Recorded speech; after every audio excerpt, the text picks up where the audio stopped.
Bonjour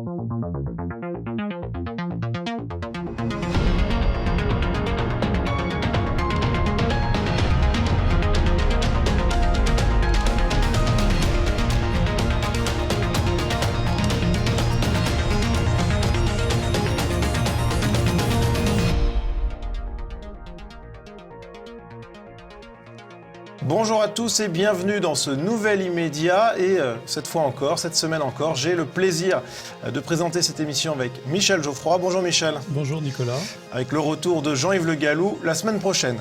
Au sommaire de cette émission, nous reviendrons sur l'image de la semaine, celle du courageux Augustin. Nous analyserons ensuite l'occultation médiatique de l'ensauvagement général. Nous reviendrons sur l'actualité médiatique de la semaine dans la revue de presse. Et nous conclurons l'émission en évoquant la fin de France O. Immédiat numéro 311, c'est parti.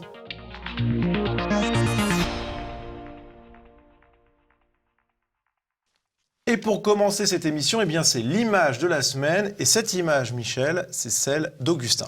Alors, oui, Augustin, c'est ce jeune homme, ce jeune Français courageux de 17 ans, qui à Lyon, vendredi soir, a été témoin d'un harcèlement de rue de la part de 5 jeunes, comme on dit, et qui est intervenu. Ils ont parlé. Et puis finalement, ils en sont venus aux mains et il a été blessé par derrière, violemment, par un de ces jeunes. Donc c'est l'image d'un héros, d'un homme courageux, d'un jeune homme courageux qui a essayé de défendre des jeunes filles. Alors ce qui est tout aussi peu glorieux finalement que ce coup par derrière qu'il a reçu de la part d'un de ses lâches, eh bien c'est le traitement médiatique de cette affaire avec par exemple cet article hallucinant de Romain Herreros qui est journaliste au HuffPost. À Lyon, l'agression d'Augustin rappelle celle de Marin et fait bondir droite et extrême droite. Un titre assez incroyable avec le contenu de l'article qui va avec et ce qui a provoqué la réaction de plusieurs personnes, notamment le journaliste Clément Velrenal. Invraisemblable article du Huffington qui n'a pas un mot de compassion pour la victime, mais s'indigne que la droite, l'extrême droite et la fachosphère s'emparent de l'affaire. Donc Michel, c'est un article hallucinant. Ce qui est intéressant, c'est que les mêmes qui nous expliquaient il y a quelques années que tout est politique, parce que la plupart de ces journalistes viennent de cette mouvance de gauche et d'extrême gauche, tout était politique. Et puis alors là, quand des hommes politiques de droite, et alors en plus quand c'est l'extrême droite, alors là c'est horrible, se saisissent d'une affaire, là, c'est pas bien. Je veux dire, il faudrait comprendre. En fait, en réalité, les questions de sécurité, c'est bien des questions politiques. C'est des questions ça lié à la légitimité de l'État. Même dans une perspective de Hobbes, l'État est là pour empêcher que les gens s'entretuent. Oui, puis si les journalistes apparentés à la gauche s'étonnent de ça, c'est peut-être mauvais signe, c'est peut-être que la gauche ne s'intéresse pas finalement à ces problématiques de harcèlement de rue aussi profondément qu'elle oui, la sécurité, ça n'a jamais été un sujet de gauche. Alors, ce qui a aussi eu lieu sont des débats sur les faits. Pourquoi des débats sur la véracité ou non des faits? Tout simplement, peut-être, parce que le frère d'Augustin, qui a le premier lancé l'appel sur Facebook, a utilisé le terme racaille colorée pour décrire les agresseurs de son frère Augustin. Et, peut-être aussi parce que Augustin semble proche de l'action française. Du coup, les fact-checkers se sont mis en branle avec, par exemple, Check News de Libération. Que sait-on de l'agression d'Augustin à Lyon? Alors, c'est un article qui essaie de tourner autour du pot, mais qui finalement ne relève pas d'incohérence. Il y a une incohérence peut-être entre le récit fait par le frère d'Augustin et la réalité, c'est qu'il n'a pas été lynché par les 5 voyous, mais bien qu'il a été attaqué par derrière par un d'entre eux alors qu'il était entouré par les autres. Bon, la différence est quand même minime et puis elle peut se comprendre aussi parce que quand on est le grand frère d'une personne qui vient de se faire agresser, on est un peu sous le choc, sous le coup de l'émotion.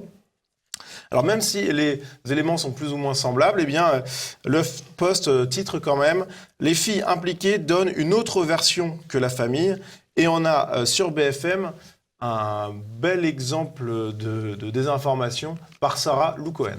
Ce qui étonne tout de suite les enquêteurs, c'est que d'abord, ce vendredi soir, alors qu'on est en plein cœur de Lyon, il n'y a pas eu d'appel à la police, il n'y a pas eu d'appel aux pompiers. Ça, c'est déjà les premiers doutes qui commencent à s'insinuer. Et puis ensuite, le jeune homme a mis quelques jours à porter plainte. Ça peut arriver. Et puis, il va y avoir ces témoins qui vont être entendus et l'un d'eux qui va donner une version complètement différente de la scène.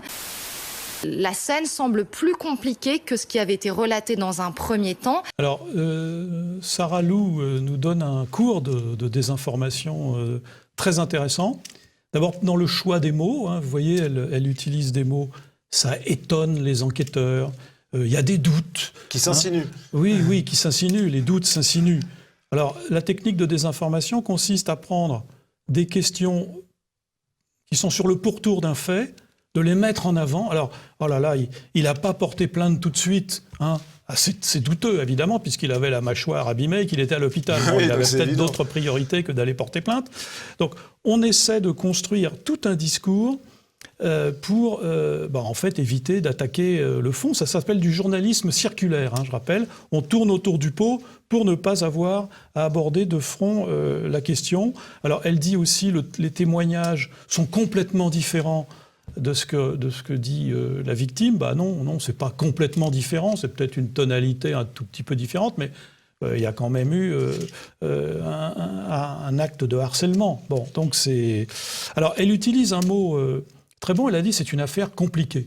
Alors, là, je vais prendre le dictionnaire de la novlangue. Dont vous êtes l'auteur avec Jean-Yves Le Gallou. Et je vais dire que le mot compliqué, c'est un mot qui signifie une question compliquée. C'est une question qu'on ne doit pas aborder, si possible, parce que c'est un peu politiquement incorrect.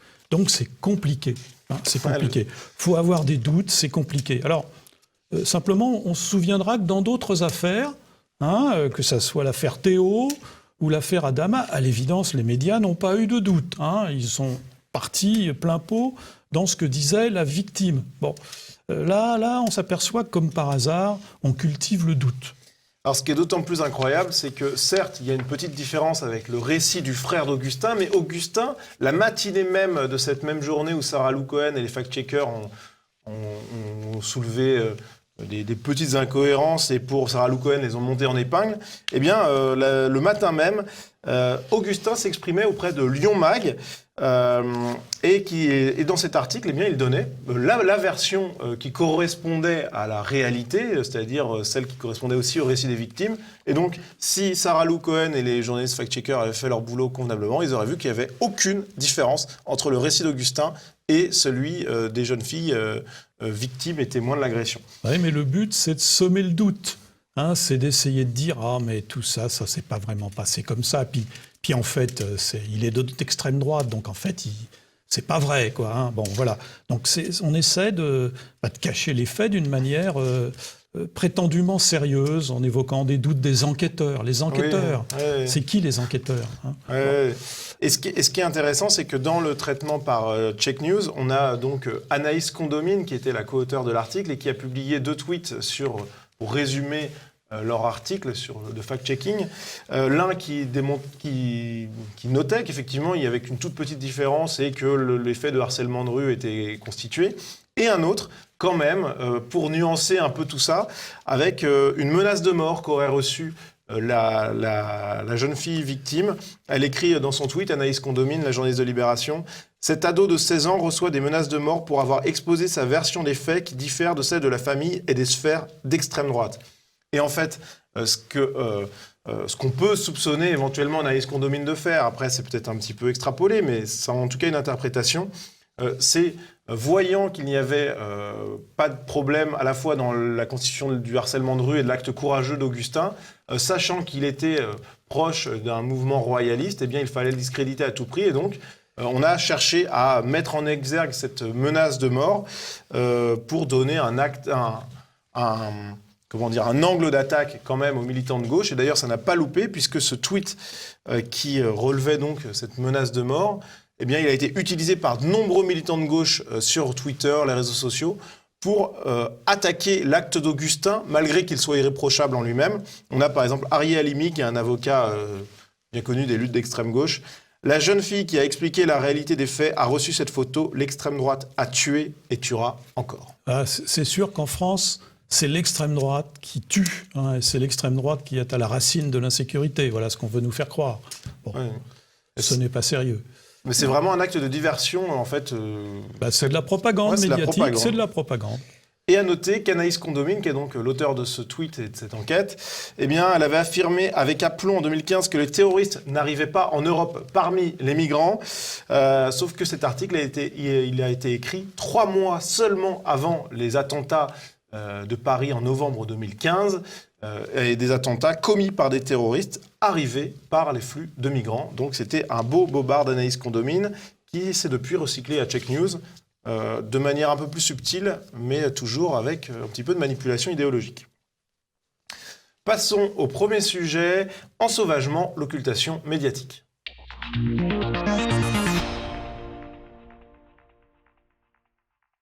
Plusieurs événements récents ont passé le filtre de l'occultation médiatique et ont semblé même provoquer quelques débuts de prise de conscience et même de remise en question chez les journalistes, avec par exemple les saccages sur les Champs-Élysées et alentours après la défaite du Paris Saint-Germain lors de la finale de Ligue des Champions, avec des scènes vraiment incroyables donc de saccages, de pillages, d'affrontements avec la police, des images qui ont choqué énormément, qui ont été beaucoup reprises sur les réseaux sociaux et dans les médias, même s'il faut quand même noter que le traitement médiatique est resté relativement discret, léger, une fois de plus, comme l'a d'ailleurs relevé Gilles-William Goldnadel sur Twitter.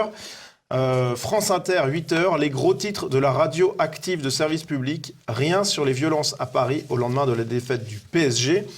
Un constat sur l'occultation médiatique partagé par Pascal Praud sur CNews. Je vais vous dire, ce matin, j'ai écouté toutes les radios. C'est traité d'une manière accessoire. Oui. C'est-à-dire que voilà, oui, il y a ça, on parle surtout du PSG. C'est-à-dire qu'aujourd'hui, c'est complètement banalisé. Moi, c'est ça qui me frappe. Et c'est banalisé. Pourquoi ? Parce que notamment les journalistes et les médias disent on ne veut pas voir ça, non, c'est des épiphénomènes, non, ça ne se passe pas, mais non, c'est quelques personnes. C'est le cœur de la société française. Je crois que Pascal Praud pose une très bonne question. Alors d'abord, il y a une occultation, mais il faut savoir que de nos jours, l'information alternative, les réseaux sociaux, le fait que tout le monde peut prendre des photos, rend de plus en plus difficile l'occultation. Le deuxième aspect, moi, qui est frappant, je reprends sur ce plan l'analyse de l'avocat Régis de Castelnau. Le phénomène aujourd'hui, c'est plus un phénomène dit de faits divers. Les faits divers, c'est par définition des faits isolés qu'on ne peut pas rattacher à d'autres faits. Mais là, en fait, ce qui est frappant, c'est le caractère massif de ces agissements. Les vidéos, on voit des nombreuses personnes. Donc c'est à la fois massif par l'étendue, parce qu'il y en a partout, des actes de cette nature, et puis aussi c'est massif par les violences qui sont commises par de très grands nombres de gens. Donc ça devient un phénomène de masse. Et répétitif. Et répétitif, donc un phénomène de société qu'on ne peut plus cacher. Alors en plus, quand ça a lieu sur les Champs-Élysées, c'est difficile de le cacher, quand même. Bon, donc... Voilà, donc c'est vrai, l'occultation médiatique devient de plus en plus difficile. Mais elle existe quand même toujours un petit peu. Elle existe, mais elle est toujours difficile. Ouais. Alors on a quand même vu cette semaine plusieurs événements qui ont fait un peu briser cette omerta médiatique.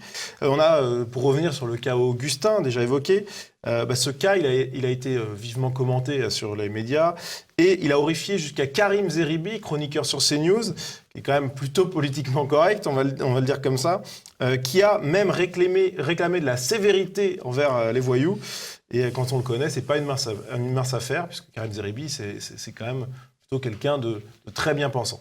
C'est pas normal, un gamin de 17 ans qui se fait casser la mâchoire parce qu'il s'interpose pour protéger des filles embêtées par des groupes de voyous. Enfin, je veux dire, c'est pas concevable. Après, on en appelle au civisme, au courage. On dit dans le métro, les gens tournent la tête et autres. Il est évident que si on fait rien pour sanctionner les voyous lorsque les gens sont un peu courageux, il y aura plus de courage. Tout le monde tournera la tête. Ah bah oui, il a raison, monsieur Zeribi. Oui. Comme disait un certain Vladimir Ilitch Ulyanov, les faits sont têtus. Il y a un moment où on ne peut pas nier la réalité. C'est comme ça que les idéologies s'effondrent, d'ailleurs. Et c'est pour que Karim Zeribi soit atteint par la réalité, je peux vous dire c'est qu'il se passe quelque chose. Oui.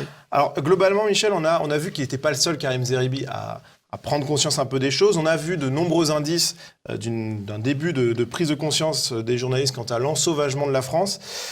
Pascal Praud, par exemple, pour son retour de vacances, était particulièrement en forme. Quand ils perdent, comme hier soir, ils cassent. Quand ils gagnent, comme mardi dernier, ils cassent. Quand c'est du foot, ils cassent. Quand c'est les retraites, ils cassent. Quand c'est Emmanuel Macron, ils cassent. Quand c'est la police, ils cassent. Tout est prétexte à casser, saccager, piller. Insupportable société française qui glisse chaque jour dans la violence et l'ensauvagement. Oui, bah oui, le constat. Alors bon, c'est un peu un fourre-tout, hein, le constat. Il met un peu tout sur le même plan. Bon, l'expression « insupportable société française » me pose problème. Je suis pas sûr que ce soit la société française qui soit forcément à la racine de ces violences. Mais enfin, bon. Oui, elle n'était pas sur les Champs-Élysées, la société française. Voilà, c'est une conception réductrice de la société française. Bon, en tout cas, il était très énervé, Pascal Praud. Oui. Il était tellement remonté qu'il a invité Alain Bauer afin de faire le clair sur ce fameux ensauvagement. Jean disant, la société est de plus en plus violente. Il y a de plus en plus d'agressions. Il y a de plus en plus de vols et de ça. Est-ce que c'est vrai ou pas ? On a atteint en 2019, après une chute régulière pendant 40 ans, on a atteint en 2019 le plus haut niveau d'homicidité jamais enregistré par la statistique nationale française.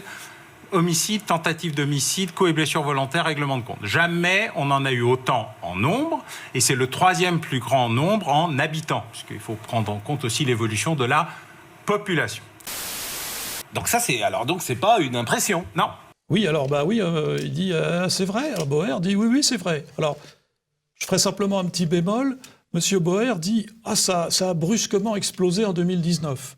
Après une baisse constante. Après une baisse constante, pendant 40 ans. Bon, alors là, je ne sais pas d'où il tire ces statistiques, monsieur Bauer, mais parce qu'en réalité, c'est le contraire. On voit au contraire une augmentation régulière des actes de violence, des actes d'homicide. Donc, je ferai un petit bémol sur ce qu'a dit monsieur Bauer, mais enfin, il a quand même dit, oui, c'est vrai. C'est vrai, il y a de la violence et de la sécurité. Ah ouais, quand même. Oui, l'ensauvagement est une réalité. Et alors, vous voyez Pascal Praud qui dit, ah bon, donc c'est vrai. Hein. Voilà. Alors, du coup, je pense, est-ce qu'on peut dire que, globalement, cet ensauvagement, il est finalement en train d'être reconnu par les journalistes ? Oui, encore une fois, la pression de la réalité, la pression de l'information alternative, la pression des réseaux sociaux fait qu'il devient difficile de le cacher. Hein. Et puis en plus, nous sommes dans un monde où il y a de plus en plus de gens qui sont victimes de cette violence. Hein. Oui, et y compris les journalistes, puisqu'on a par exemple cet exemple, Bruno Derrien, consultant RMC, qui a eu sa voiture abîmée par les fameuses racailles sur des Champs-Élysées. Donc effectivement, quand la violence arrive jusqu'à soi, finalement, on la voit tout d'un coup. Hein, oui, c'est bien que les bobos se fassent un peu prendre à partie. Vous savez, la blague qu'on disait, quelle est la différence entre un libéral et un conservateur ? Un conservateur, c'est un libéral qui s'est fait cambrioler.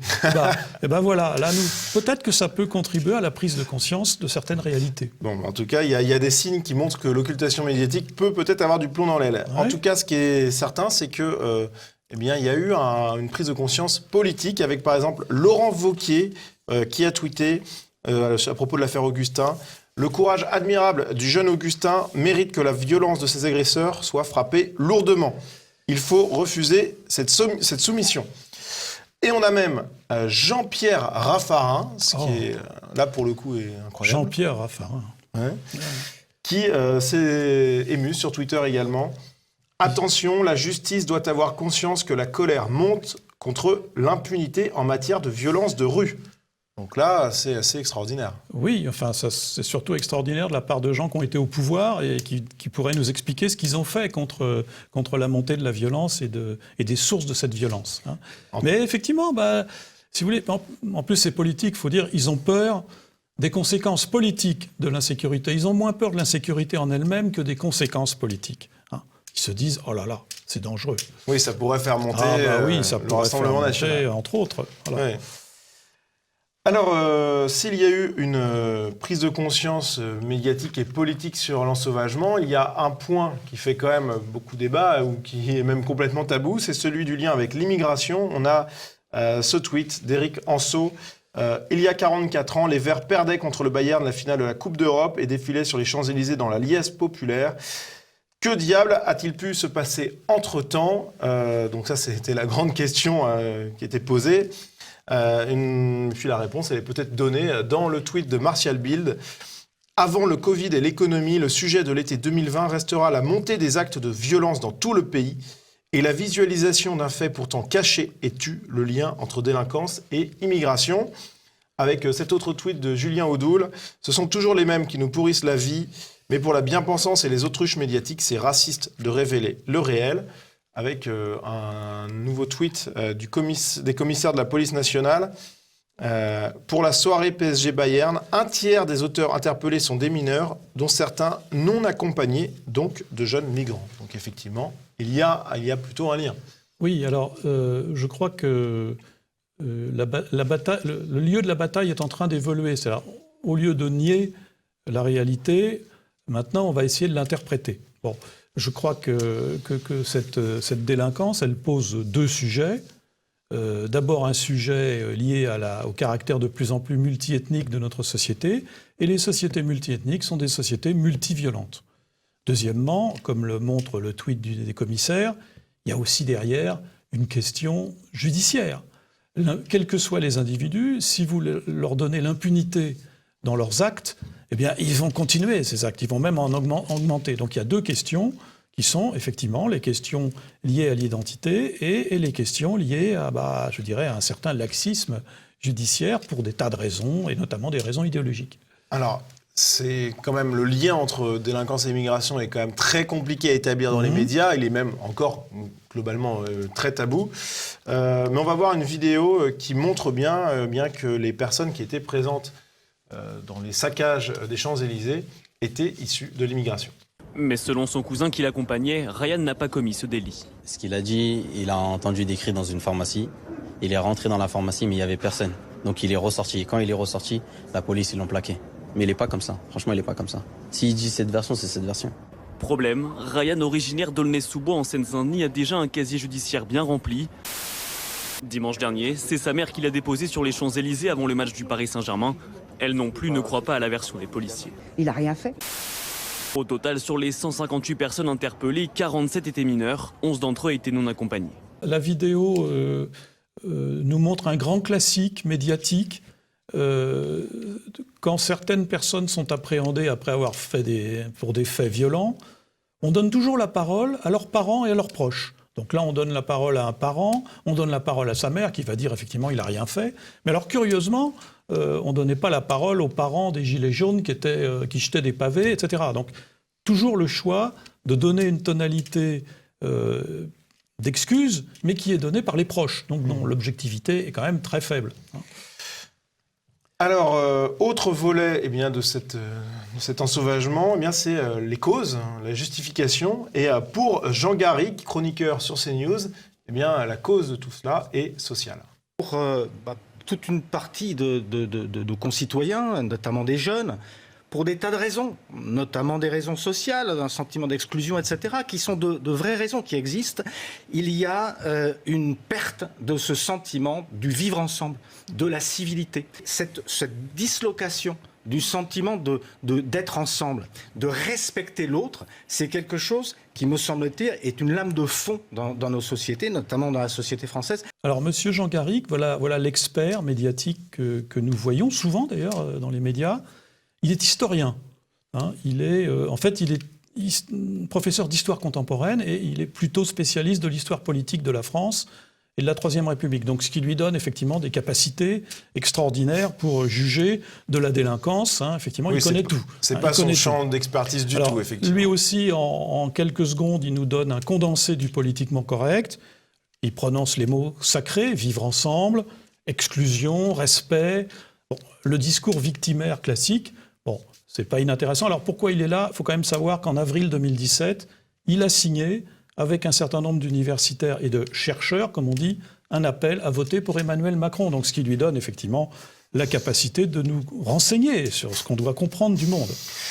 Alors, autre personnalité pour qui les causes de ces violences sont sociales, c'est Jean-Pierre Mignard. Les Champs-Élysées sont l'image du luxe ostensible de la vie facile du monde riche. Quand une société est divisée comme l'est la nôtre, ne pas s'étonner que des jeunes en marge sociale se livrent à une mise à sac aussi brutale. Ils cassent ce qu'ils n'auront jamais. Voilà une justification en règle. Ah, alors là, oui, Monsieur Mignard, c'est aussi un grand expert.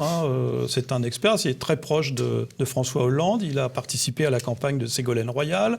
Il a été membre du bureau politique du PSU. Il a défendu des tas de causes extraordinaires. Il a défendu notamment les terroristes italiens, etc., etc. Donc c'est effectivement un homme qui est très objectif et qui a un regard objectif sur la réalité. Bon, on voit bien qu'il nous donne un regard idéologique. Le discours classique, c'est un problème social, comme on disait à l'époque, repeignons les cages d'escalier, vous allez voir, tout va disparaître, il y aura plus aucune violence, tout ça. Et puis c'est pas leur faute, les pauvres. S'ils sont violents, c'est parce qu'ils sont victimes. Ils voient des choses qu'ils n'auront jamais. C'est pas de leur faute. Donc discours victimaire, qui sert à rien. En vérité, c'est Rachida Dati qui a raison quand même. Vous voyez ce qu'elle dit. Bon, elle a quand même été ministre de la Justice. Il faudrait quand même rappeler. Bon, enfin bref, elle nous explique qu'il y a effectivement, c'est pas un sentiment d'impunité. Il y a aujourd'hui une véritable impunité. C'est ça l'impunité. Quand on laisse les gens faire le mal, ils ont tendance à faire le mal. Oui, ça c'est sûr. Alors, pendant tout ce temps-là, les autorités sont à la chasse aux Français qui ne portent pas leur masque. Exemple avec cette intervention assez incroyable de CRS dans un bar parisien pendant le match de Ligue des Champions. Une intervention très musclée avec des coups de matraque. Ils vident le bar pour non-respect des consignes sanitaires. Avec la préfecture de police qui tweet le soir même. Au cours de la soirée de la finale de Ligue des Champions, les forces de l'ordre ont procédé à 148 interpellations suite aux violences et aux saccages et à 404 verbalisations pour non-port du masque. Toujours au rang des priorités, on a ces gendarmes qui ont été voir des femmes bronzant seins nus pour leur demander de se rhabiller. Michel, on voit qu'il y a des priorités différentes. Oui, il y a sans doute une question de priorité dans l'action publique.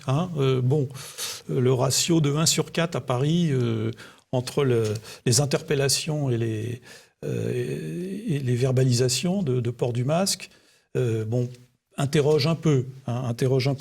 Vous avez vu depuis d'ailleurs que le traitement judiciaire de ces interpellés peut aussi nous interroger, puisque au jour d'aujourd'hui, il y a 15 personnes qui ont été jugées, il y a eu 40 dossiers qui ont été classés sans suite, il n'en reste plus qu'une trentaine en cours d'examen.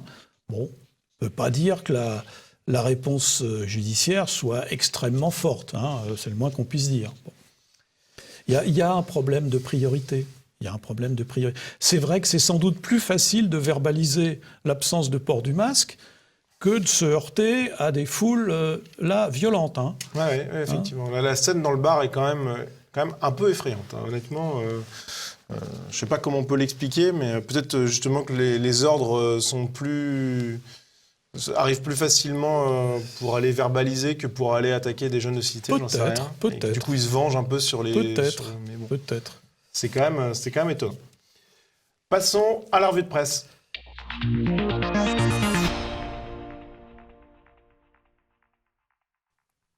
Et on commence cette revue de presse avec une erreur involontaire de la Voix du Nord qui, à propos de la mort d'un migrant sur la Manche entre Sangatte et l'Angleterre, déclarait que c'était un Soudanais de 16 ans avant de se rendre compte de son erreur. Et il avait 28 ans en fait. Donc l'article de la Voix du Nord a été modifié, mais trop tard, puisque l'ensemble des médias quasiment ont repris le fait que c'était un jeune de 16 ans qui était décédé, provoquant les larmes de beaucoup de militants de gauche. Oui, c'est vrai. Il a grandi très vite, ce migrant, malheureusement. Mais comme toujours, le rectificatif arrive trop tard.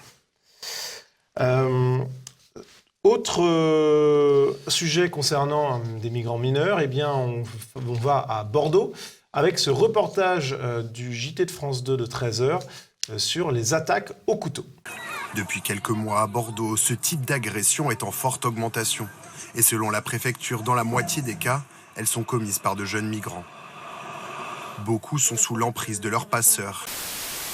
Un engrenage de la violence dont ces jeunes migrants sont souvent les premières victimes. Ils sont une centaine sur Bordeaux, souvent livrés à eux-mêmes et à la difficulté de la vie dans la rue et dans les squats.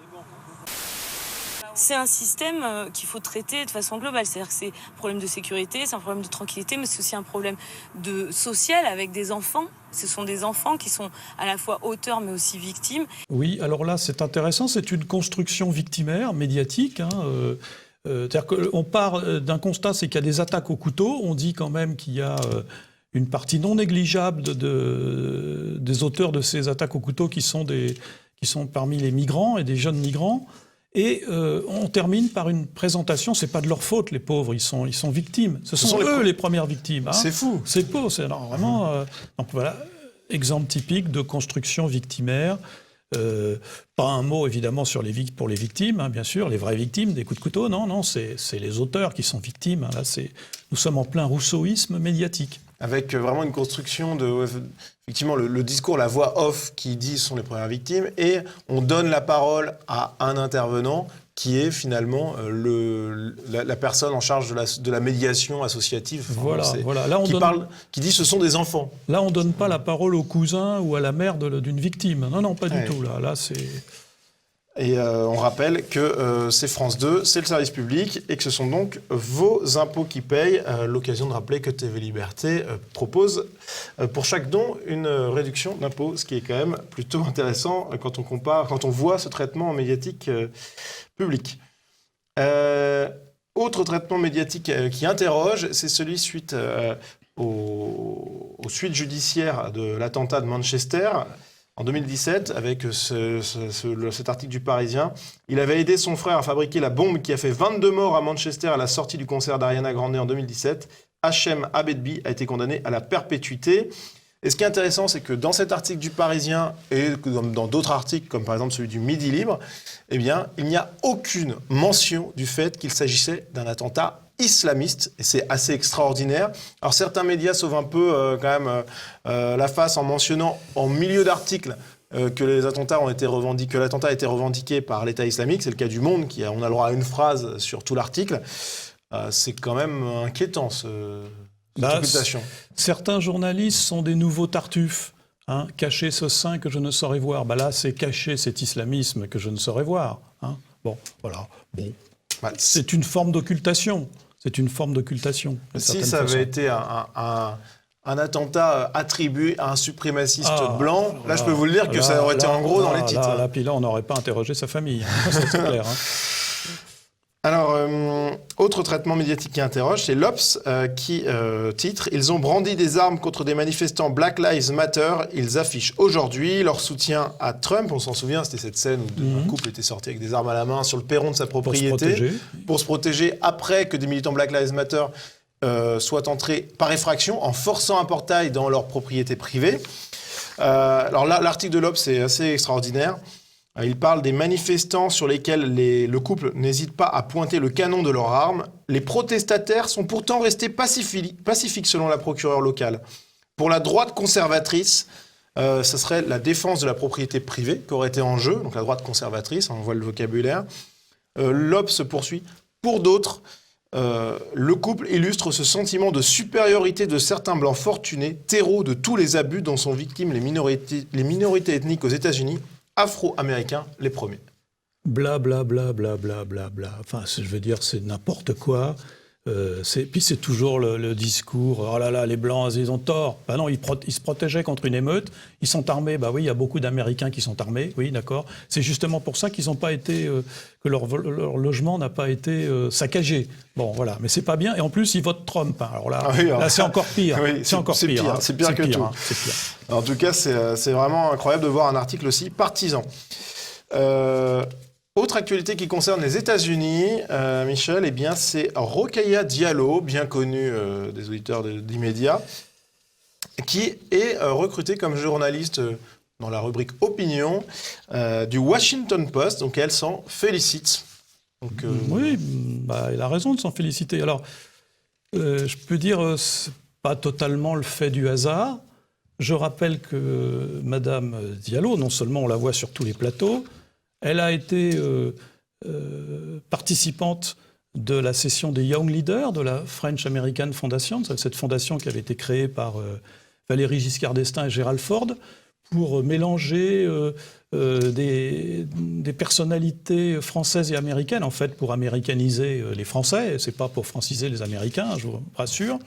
Et donc, Madame Diallo a fait partie de cette politique qui a été initiée par les États-Unis et par notamment l'ambassade des États-Unis en France, qui est allée dans les banlieues pour chercher des talents. Imaginez un seul instant ce qui se passerait si les Français ou les Chinois allaient dans les ghettos noirs américains pour essayer de trouver des talents dans le dos du gouvernement américain. Vous verrez ce qui se passerait. Bon, là, elle l'a fait, et donc elle a été choisie. Elle a été promue. D'ailleurs, elle a fait en permanence la promotion du système américain de discrimination positive. Hein. Je trouvais que c'était très bien, il fallait s'y inspirer. Alors évidemment, depuis l'affaire Floyd, elle est un peu moins diserte sur le sujet. Donc là, ça fait partie d'un système de promotion. Je rappelle qu'il y a des tas de gens très bien qui ont été Young Leaders. Il y a par exemple M. François Hollande, il y a M. Emmanuel Macron, donc elle est en bonne compagnie. Que du beau monde. Voilà, c'est du beau monde. Donc cette promotion doit rien au hasard, certes peut-être à son talent, mais surtout à une politique bien choisie par les États-Unis de promotion de certaines personnes issues de l'immigration à différentes fins. En tout cas, elle a été saluée par plusieurs journalistes. Par exemple, Alice Coffin, alors qui est plutôt élue politique que journaliste, mais qui l'est quand même, et qui est d'ailleurs présidente du syndicat des journalistes gays et lesbiens, je crois. Donc voilà. Et aussi, c'est très bien. Plus étonnant, par Damien Canivez, qui est journaliste au groupe Le Figaro. Donc, oui, comme quoi. Bon. Peut-être que je n'ai pas regardé, peut-être qu'il a été au Young Leader, je ne sais pas. Peut-être. En tout cas, il l'a salué, et ce qui montre bien qu'il y a des amis de Rokhaya Diallo dans toutes les rédactions françaises. Ce qui montre quand même qu'il y a des réseaux derrière toute cette mouvance communautariste, réseaux qui ne doivent rien au hasard, quoi. Il y a quand même derrière les États-Unis qui agissent. Ouais.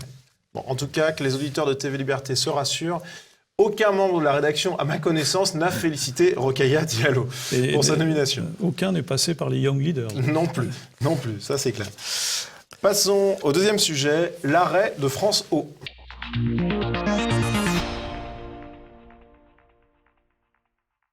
Ce 24 août, la chaîne France O, dédiée au territoire de l'Outre-mer, a cessé d'émettre. Et Michel, c'est donc la fin d'une institution du service public. Oui, payée par le contribuable. Alors, une institution qui était destinée, d'après sa charte, je cite, à favoriser la mixité, la diversité culturelle et la France d'Outre-mer. Bon. Alors, la caractéristique de cette chaîne, c'est que personne ne la regardait. Donc elle avait un taux d'audience catastrophique, mais elle avait quand même un gros budget, elle avait quand même un budget de 30 millions d'euros, hein, bon, bien. Elle avait un taux d'audience de, je crois, 0,8%. Les meilleures audiences, c'est les films qu'elle passait, par exemple Out of Africa, des films de James Bond. Ça, c'était bien. Mais le reste des programmes, manifestement, n'intéressait pas les spectateurs. Donc c'est un constat de décès. C'est intéressant d'une certaine façon, parce que c'était une chaîne qui, quand même, diffusait des émissions assez orientées, hein, toujours les mêmes. On parlait de l'esclavage, etc. On essayait d'enfermer nos concitoyens des dom-toms dans une espèce d'idéologie plaintive et permanente. Manifestement, ça ne marche pas, quoi. Hein. Oui, bon. Donc, voilà. Alors, donc, c'est intéressant. D'ailleurs, certaines mauvaises langues disaient c'est pas France O, c'est France 0. Tellement il y avait des très faibles audiences pour certaines émissions. Bon, donc voilà. Alors, un petit coup de chapeau donc à Madame Delphine Ernotte, qui était le PDG de cette chaîne. Hein, encore un échec de Madame Delphine Ernotte. Voilà.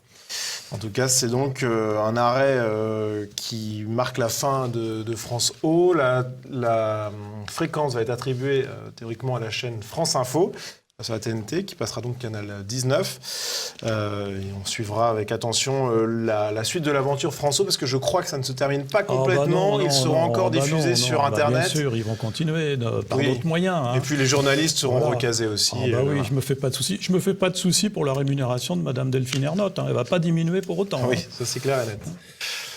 Eh bien, c'est la fin de cette émission. Merci à vous de l'avoir suivi. On se retrouve la semaine prochaine avec Jean-Yves Le Gallou. Merci Michel Geoffroy pour avoir assuré l'intérim et la continuité du service public de réinformation. La continuité du service public. Voilà. et service public qui, lui, n'est pas payé par vos impôts, mais qui est soutenu par vos dons. C'est pour ça qu'il marche, d'ailleurs. Oui, en tout cas, une chose est sûre, c'est qu'on fait beaucoup plus d'audience que France O. Tout à fait. C'est pas très dur, ceci étant dit, mais c'est bon signe. En tout cas, merci à vous d'avoir suivi cette émission. Et puis, on se dit à la semaine prochaine. Et Michel Geoffroy, à bientôt. Merci.